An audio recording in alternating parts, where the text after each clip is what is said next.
The first chapter of the Suikoden 2 anime manga adaptation released today in Japan. Before I say another word, this video will obviously contain major spoilers for the anime as this iteration of the manga is based on the anime. The core of it is the same as the game and it does appear to take some inspiration from the novelization, but largely it has its own twist on the story.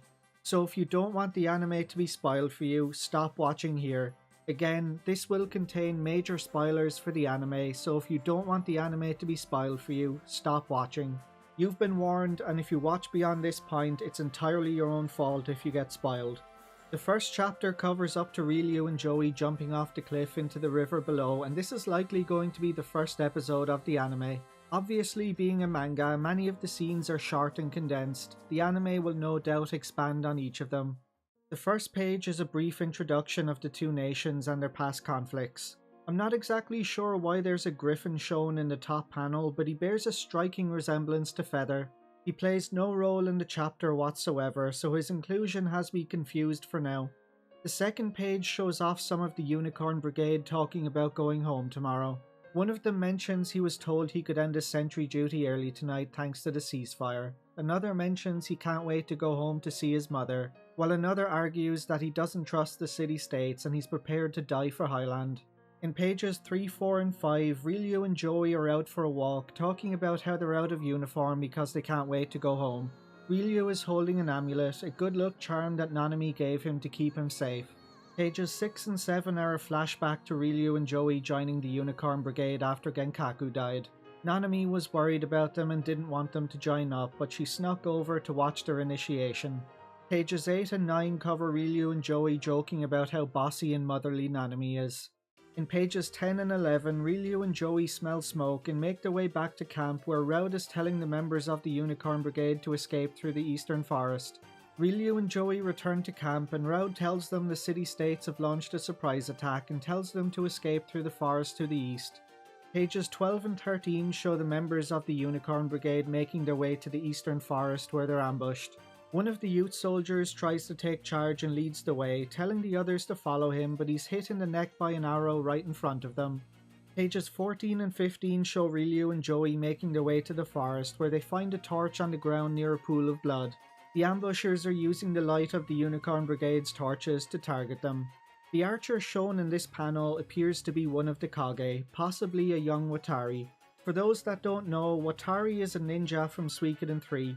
His clan, the Kage, used to serve the Highland royal family, but they never made an appearance in the game, though they did play a role in the High East Rebellion.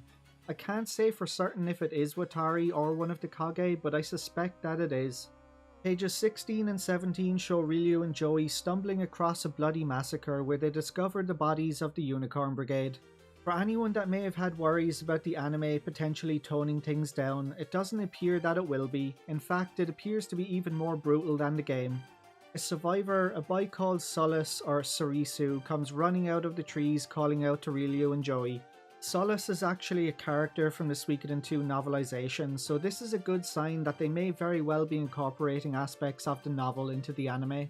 The next two pages show Solace being hit in the back with a flaming arrow and then burning to death right in front of Ryu and Joey's eyes.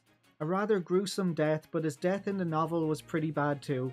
In the novel, a soldier cut off his right arm during the raid on their camp. He was then killed just before Ryu could rescue him.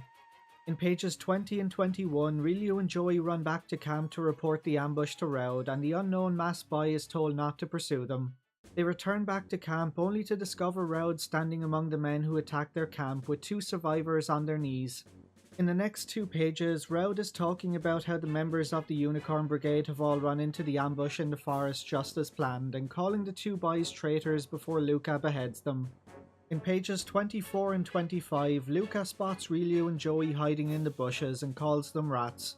They confront Rowd about the ambush and he tells them to fulfill their final duty. Rowd tells them their duty is to die and draws his sword, but Joey knocks him back with his staff. Ryu and Joey then run away and Rowd gives an order to the new unnamed officer to pursue them. The unnamed officer then reminds Rowd that he or she is not his subordinate. We don't know this new character's name or gender yet. Ryu and Joey then make their way to the edge of the cliff by the waterfall. Joey plans to make a last stand and take down as many of them as he can, but Ryu suggests jumping into the river. They make a promise to reunite here if they get separated and mark the rock with an X. The Highland soldiers catch up and Rowd orders them to kill Ryu and Joey.